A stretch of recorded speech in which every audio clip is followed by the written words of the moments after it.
Welcome to our channel Pullapantula Ramamurthy.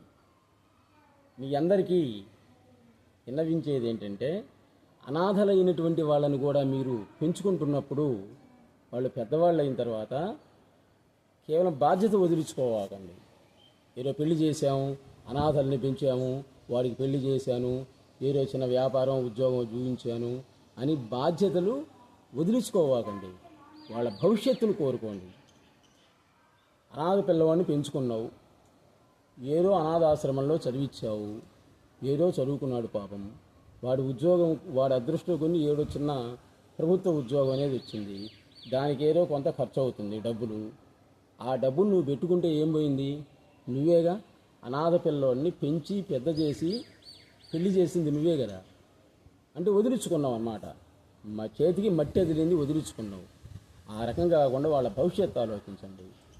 ఎందుకంటే అటువంటి వాళ్ళకి పాపం అదృష్టం వచ్చినప్పుడు మీరు అవసరమైతే అప్పు తీసుకొచ్చినా కానీ వాళ్ళ కట్టండి, ఆ ఉద్యోగాన్ని ఇప్పించండి. వాళ్ళు ఏంటంటే పాపం ఉద్యోగానికి తప్ప రెండో దానికి చేయలేరు. వాళ్ళు ఈ ప్రభుత్వ ఉద్యోగాలు తప్ప ఈ ప్రైవేటు ఉద్యోగాలు కానీ తర్వాత వచ్చేసరికి వ్యాపారాలు కానీ వాళ్ళు చేయలేరు.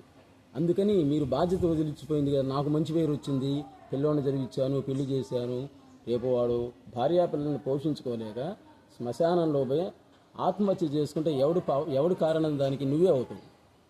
ఆ పాప